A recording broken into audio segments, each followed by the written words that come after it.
My name is Ryan Romberg. I'm the pastor of Placentia Presbyterian Church, and this is 3 for the Road.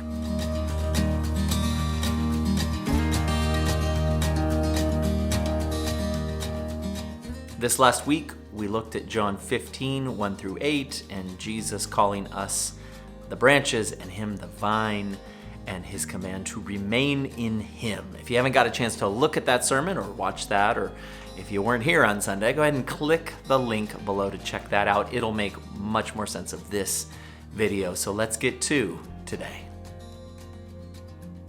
First off, what did we leave out? We really left out a lot. Errol's going to be preaching a sermon this upcoming Sunday on the same passage, 15, 1 through 8.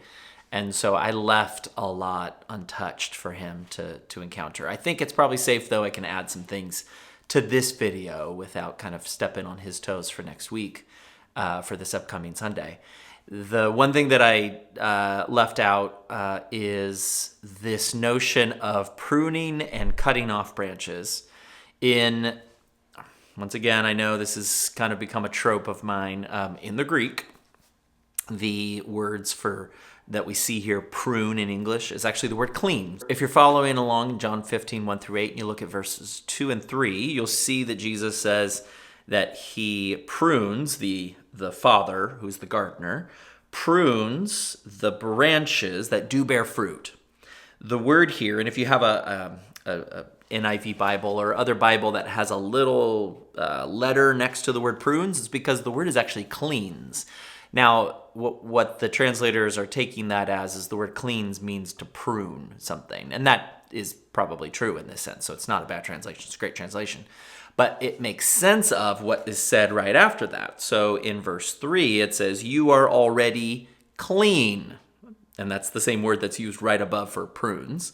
"You are already clean because of the word I have spoken to you." So in context, it says, "He cuts off every branch in me that bears no fruit, while every branch that does bear fruit, he prunes so that it'll be even more fruitful."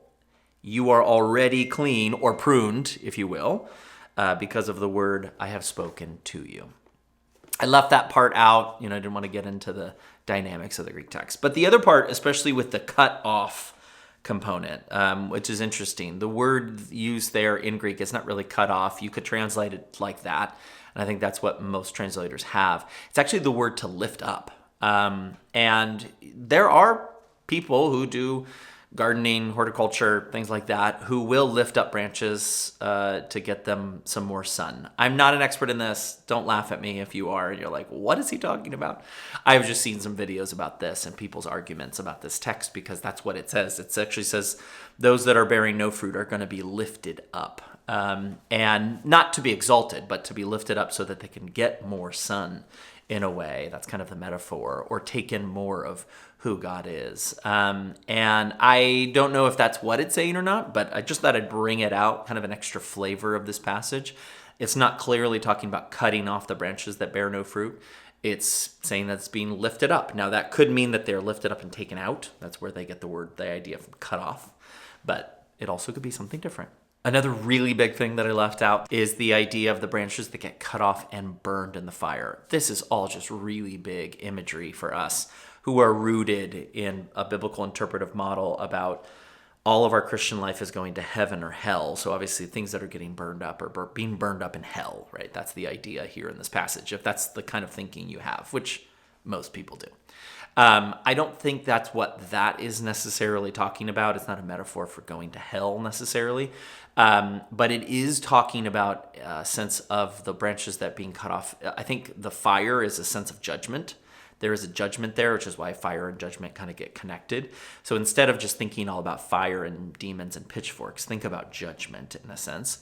And what this is saying is, what's really interesting is this is not pointing out all the bad people outside who are not Christians and who are, doing drugs and alcohol and premarital sex and all the bad things, or it's not even actually talking about people who are rich business people and doing this. It's talking about Christians. This is different. This is talking about Christians. It's not talking about the bad people out there. It's talking about people who say They have a connection, an intimate fellowship with God, and yet bear no fruit. Yeah, that's not talking about the pagans out there. That's talking about people in our own churches. And that's big. And I don't want to say any more about that because I know Errol will be preaching on this. He'll do a great job on that. But I think it's really important for us to keep that in mind when we read passages like this. And we so easily just say, oh, this is talking about all the people who don't accept Jesus and who go to hell. You're like, actually, this is the people who are in the vine. Like, they're connected to the vine because of faith, at least something they call faith, but bears no fruit, which then is it any faith at all, is the question. And so that's what we see here in this passage, particularly about the branches being burned up. So what's our invitation? On Sunday, I talked about the idea of spiritual practices, spiritual disciplines, whatever that looks like for you. An active, intentional pursuit of God.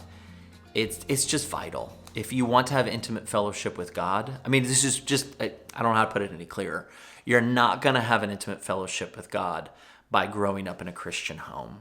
You're not going to have an intimate fellowship with God by thinking I'm an American, therefore I'm Christian. You're not going to have an intimate fellowship with God even by just coming to church on Sundays here. You will have an intimate fellowship with God if you actively pursue an intimate fellowship with God. And that won't be by watching certain news stations or reading certain news sources. It won't be by, bettering your life and you doing you and things like that. It'll be as you go about seeking the Spirit of God at work in the world around you and following that work out. And that happens as you daily cultivate the senses to really see and hear the Spirit of God. And that happens through spiritual practices and spiritual disciplines. It'll happen through fasting, the giving of alms. It'll happen through prayer and many different forms of it. And it'll happen by meditating upon the Word of God. So, lastly, what are your questions? We had one comment, actually, which I loved, and it was from a friend who's very well read and just, I think, did a great job. When I started my sermon, I talked about how your home leaves a mark on you. And obviously, I didn't really dig deeply into that metaphor analogy. So our minds can go all different kinds of places. What I loved is this quote kind of really helps really talk about that a bit. It's from a work by N.I. Miller, who I haven't read, so I don't know what I'm getting into by reading this quote. But the quote is, "We don't all become our parents, but their lives and wounds build the houses we live in." I think that was an interesting idea that kind of makes sense, perhaps, of that idea of how, the homes leave a mark on us. There is some sort of mark left upon us wherever we go, from wherever we grew up. I also talked to someone after the service, and I think it's important to recognize there are many people, and it's completely valid, and I even think probably more biblical in some way. I'll explain in a second. But a lot of people who didn't have that, mom and dad and kids in a house grow up. They may have lived with family members, and they also may have been adopted. Now, the adopted thing, I actually think, is the biblical model. So being born into the family I'm born into, as much as, we love family and that kind of thing. This is great. I mean, families are great and beautiful, and having children is amazing. That is not the real biblical model. The real biblical model is actually adoption. Us being adopted into the family of God. Both Jew and Gentile, really, being adopted into God's family. And that is pretty important for anyone who's been adopted out there or knows someone who's been adopted. Really, the life you've lived is actually the theological story we all live at a micro level. So I love that. The last thing is a question we got about fasting. And this idea of what is fasting. Is fasting just about food? And I can't remember if I mentioned in the sermon or not, but fasting is absolutely not just about food. That is a primary idea. It's kind of the metaphor for all sorts of fasts that you can do. anything that you take time and eliminate in a way from your life for a season, maybe, that is a fast. And so it can be alcohol or any other kind of drink, preferably not water because you need that to live. Any kind of maybe entertainment, maybe technology. So fasts come in many different forms. And really even the idea of fasting of food can take different forms. It could be, a fast that you have for breakfast or lunch. I was on a call recently about spiritual disciplines, and the person who was giving the talk talked about fasting on certain days for breakfast and lunch and then eating dinner. And he kind of has a regular routine of doing that week to week. And how he's actually learned not to let the hunger kind of control his thinking, but really trusting God. That is pretty cool. And he eats a proper amount of calories and nutrition, so he's not like starving himself or anything. But this idea of not letting our hunger be the thing that drives us, but letting our connection with God be the thing that gives us life. That's part of what fasting does. It acknowledges that the only thing we need is God, and that we do eat because it is a gift of God that does sustain our bodies, but God is the only sustenance for our souls. This is a huge thing. I mean, there's many different pieces to fasting itself too. Even the sense of being attuned to the Spirit of God. People will fast to have a deeper connection with what God is speaking in that moment. And it's not like, hey, it works, do it. That's not what I'm saying. But I think cultivating that does connect you deeply into the Spirit of God at work around you. It will do that in some way, shape, or form. And it might not be the same for everybody, but that will happen, especially as you humbly and openly come before God and fast and embrace the God who is everything you need in this world. All right, that's it for today. I hope that helped. If you have any questions, comments, anything, go ahead and use the PPC text line below.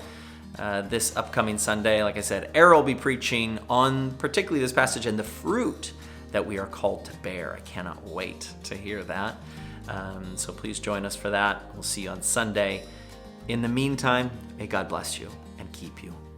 We will see you next time on 3 for the Road.